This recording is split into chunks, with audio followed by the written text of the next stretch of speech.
Another defeat. What did you think of that performance? It's a long part of the game. We're in the game, but probably just like you guys watching from up here and commentating. Could we see us opening them up time and time again to give us a chance to score? Probably not. So when you're not free flowing and you're not creating a great deal, once you go behind, it's going to be an uphill struggle.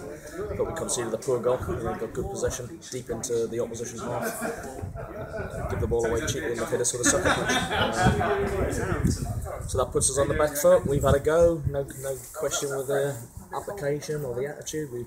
I've been saying it for a while now. We lack a little bit of quality going forward and probably a little bit of pace to get around the back of teams. Until we get that, which I'm trying really hard and keep getting knockbacks and hitting the wall, if that's the right terminology. We're going to be playing in front of teams. I just said to the forward boys, all the forward boys in the dressing room, they've got to start stepping up to the plate. They've got to start looking at themselves here because we've got what's perceived to be good players, but we've got players who are below their best and not hurting the opposition at the minute. Hence, we're not creating a great deal. When we have created a great deal in the last couple of weeks, we've missed them. But I thought we were a little bit blunt tonight, and that's you've asked me for a question, I'll give you the honest answer. Nothing to do with application, nothing to do with spirit. We just probably haven't got a little bit of quality that we need, a little bit of pace and penetration, which we're working on trying to bring into the club. You are 2 points off safety. Teams around you have 3 games in hand. How difficult a task is it to stay up? It's hard, Nick. It's getting harder by the game. Every time we don't get a win, an elusive win, it's another one. And until we break that, it'll keep hanging over us. So it's going to go right to the wire. What are we going to need? Well, 46 points usually keeps teams in the conference. I think this year you might need a few more. So, magical total of 50 I think would do it. So we probably need 21 points from 16 games. Under normal circumstances, you would think that's achievable. But we're on a run now where until we get a win and maybe back-to-back wins, but until we can start talking about back-to-back wins, we've got to get the first one, and it's proven to be really tough at the moment. Do you think your players believe that you can still stay up? I hope so, and I think so. I see enough of them in training. I don't quite see enough in some games in the heat of the battle. And there's 2,000 people watching. I see it in training. I see it in some games from time to time. We've got good players. The confidence levels are a little bit low at the minute, but we're organised. Again, a team who are 5th haven't cut us the bits. Thought they were the better side. Have to admit that better side won tonight.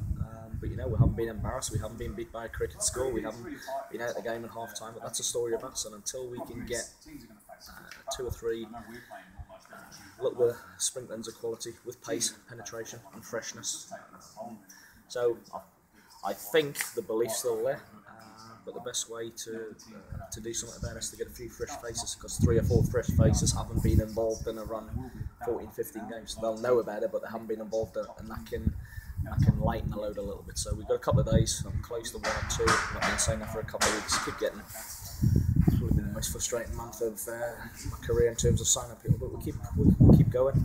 And if we can get who we want to add to what we've got, I have to say we'll be fine. I have to genuinely believe it.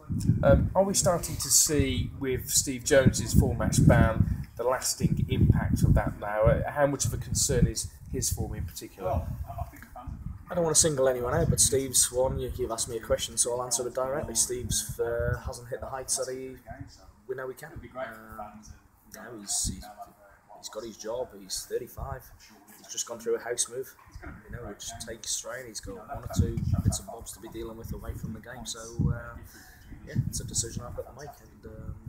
And if Steve's scoring goal after goal and creating after creating, you find a role for him. When he's not, you've got to look at the bigger picture. So that's just an honest answer to a question you've asked me. I don't like to single people out, but I could put Steve, I could put Steve Leslie, I could put Luke Hubbins, who's just come back. All our forward players who were flying at the start of the season have gone off the point. So whether I can get that back from them or whether I've got to go out the club to get it, that's where we are. A couple of days left to go until that transfer window closes, Andy.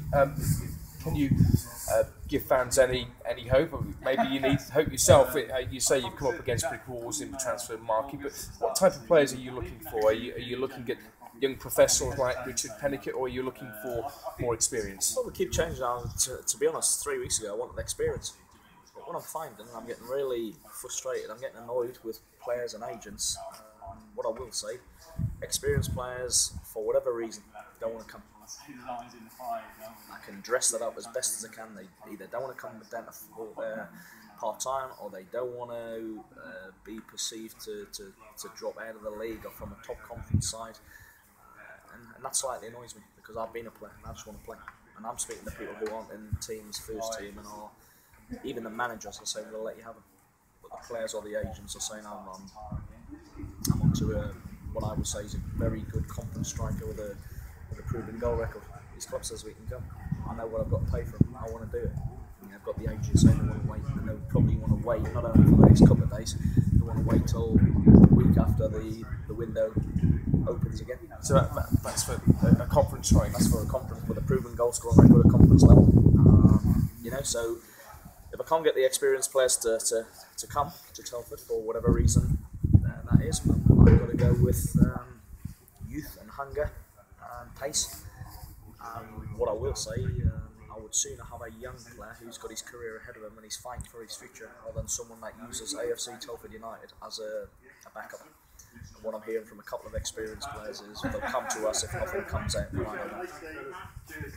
I would like them for what they can do, but if they've got that attitude where they're using us as a last resort, well, that tells you what mindset they're coming with. So we might flip that around and get a couple of 20, 21-year-old kids, as a kid I'm close to. Hopefully he's getting paid, hopefully. Might be getting paid up or his contract, but then he's fighting for his future. So we might see the benefits of that. So, whereas 2-3 weeks ago I wanted experience, I haven't been able to get them for a number of reasons.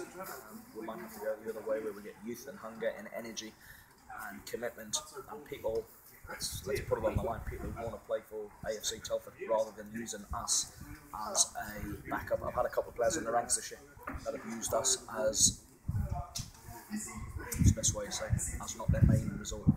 Maybe that's why we are where we are. One player you've still got training with you, a name everybody knows, is Sean McAllister. Still anything happening there? He's been off at clubs and then coming back, and you've helped him out. Are you going to offer him anything at all? Sean's training with us. To be honest, if you look at our midfield with Trainer, Rooney, Kinsella, Taylor, who can go in there, Valentine that can go in there, it's probably not a real area of concern. You've watched the game tonight and you've seen us not get around the back of teams. You've seen us not get past fullbacks. You've seen us not deliver cross after cross after cross. You've seen us get into areas where we have been in a good area, where you've hit the first man. Because I say Kidderminster get into good areas and force us to defend. So I'm not answering your question regarding Sean McAllister, but maybe middle of the park is not one priority. I need people who can create and score goals, because that's 3 blanks in a row now. And finally, Kinsella, what's the latest with him? I've got to speak to Fleetwood tomorrow. I've expressed an interest to Fleetwood that would want to keep him, just like anyone. If they own him, they'll decide. They did say at the start of the loan they would probably be happy for us to extend, but I'll speak to them tomorrow and see. I think the kid wants to stay. We would like to keep him, but as I say, sometimes it's out of our hands. So hopefully we'll get there. He's been good for us. What does it say? Hopefully in the next 2 or 3 days I can get some pace, penetration and some freshness into the side, because that's what we need. Thanks, Andy. Thank you.